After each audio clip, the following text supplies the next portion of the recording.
Hello guys, this is शिक्षा उपाध्याय। आप सभी का हमारे यूट्यूब चैनल BLED कोर्स पर हार्दिक स्वागत है। तो गाइस, आज के सेशन में हम डिस्कस करने वाले हैं हिंदी पाठ्य योजना। आप यहाँ देख सकते हैं सब्जेक्ट है वो है हिंदी व्याकरण और प्रकरण है प्रत्यय। प्रत्यय जो कि जिसको इंग्लिश में कहा जाता है सफिक्स। ये मूल वर्ड यानी जो मेन वर्ड रहता है, मूल शब्द रहता है, उसके ये बाद में जुड़ता है, जबकि जो प्रीफिक्स होता है वो शब्द के प्रारंभ में जुड़ता है, लेकिन प्रत्यय यानी सफिक्स ये शब्द के बाद में जुड़ता है। तो इसके बारे में आपको अगर लेसन प्लान बनाना है तो आप इस तरीके से बना सकते हैं। सबसे पहले लिखेंगे दिनांक, फिर उसके बाद कक्षा लिखेंगे, फिर गाइज उसके बाद आप विषय लिखेंगे और विषय के तुरंत बाद आप प्रकरण लिखेंगे। और प्रकरण में जो टॉपिक रहेगा उसको इस तरीके से अंडरलाइन करके आप हाईलाइट करेंगे, ताकि जो टॉपिक है वो क्लियर रहे कि आप किस टॉपिक के बारे में लेसन प्लान बनाए हैं। और फिर गाइज उसके बाद चक्र लिखना है, यानी कौन सा पीरियड है, अवधि यानी टाइम ड्यूरेशन क्या है, ये सब लिखना है। फिर गाइज उसके बाद सामान्य उद्देश्य लिखना है। सामान्य उद्देश्य जो है सब्जेक्ट से रिलेटेड रहता है, यानी बच्चों को आप अगर हिंदी व्याकरण जो कि सब्जेक्ट है अगर ये पढ़ा रहे हैं तो बच्चों का किस तरीके से विकास होगा। फिर गाइज उसके बाद रहता है विशिष्ट उद्देश्य। विशिष्ट उद्देश्य जो है ये टॉपिक से रिलेटेड रहता है।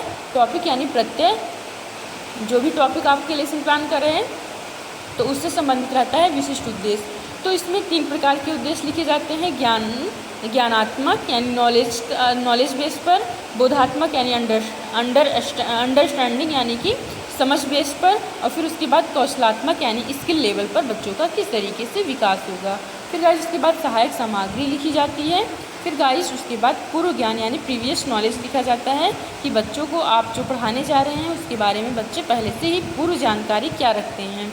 और उसी प्रीवियस नॉलेज यानी पूर्व जानकारी के आधार पर यहाँ इंट्रोडक्टिव क्वेश्चन यानी प्रस्तावना प्रश्न किया जाता है। तो आप यहाँ पर देख सकते हैं किस तरीके से प्रस्तावना प्रश्न करना है, और उसके जस्ट बाद लिखना है उद्देश्य कथन, यानी क्लास में आप बच्चों को संबोधित करते हुए जो भी कहते हैं वो चीज़ें वहाँ लिखेंगे। फिर गाइज इस तरीके से आप क्लास में प्रेजेंट करेंगे, हर एक चीज़ के बारे में बताएंगे, और बताने के बाद लास्ट में आप बोधात्मक प्रश्न पूछेंगे। बोधात्मक प्रश्न करने का मकसद ये रहता है कि आप ये चेक करेंगे कि सभी बच्चों को समझ में आ रहा है कि नहीं, आपकी टीचिंग इफ़ेक्टिव है कि नहीं। अगर बच्चों को समझ में आ रहा है तभी आप नेक्स्ट टॉपिक पर बढ़ेंगे। जब तक बच्चों को नहीं आएगा तब तक आप नेक्स्ट टॉपिक नहीं बता सकते।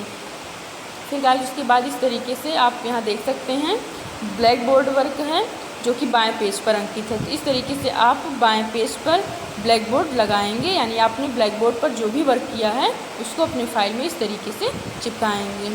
और साथ में ही जो भी वर्ड जो है, ये जो कठिन वर्ड है या वर्ड मीनिंग है, उसकी भी आप क्लास में भी बच्चों को बताएंगे और यहाँ पर भी आप इस तरीके से चिपकाएंगे।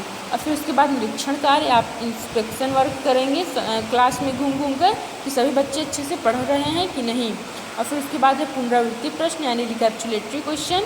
आप ये चेक कर आप रिकैप्चुलेटरी प्रश्न इसलिए करेंगे ताकि सभी बच्चों को जो भी कॉन्सेप्ट है वो हर एक कॉन्सेप्ट बच्चों को क्लियर हो जाए।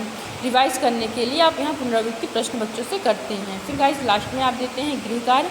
गृह कार्य जो है वो आज के ही टॉपिक से रिलेटेड रहना चाहिए। ऐसा नहीं है कि आपने जो कल पढ़ाया था उसके बेस पर आप गृह कार्य दे रहे हैं। गृह कार्य आज के टॉपिक से संबंधित होना चाहिए।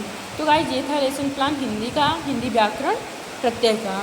तो मुझे आशा है आप लोगों को जो ये लेसन प्लान है कैसे बनाया जाए बेहद समझ में आया होगा।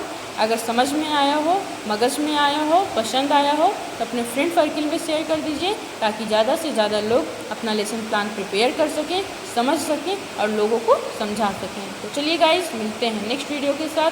Thank you guys, thanks for watching.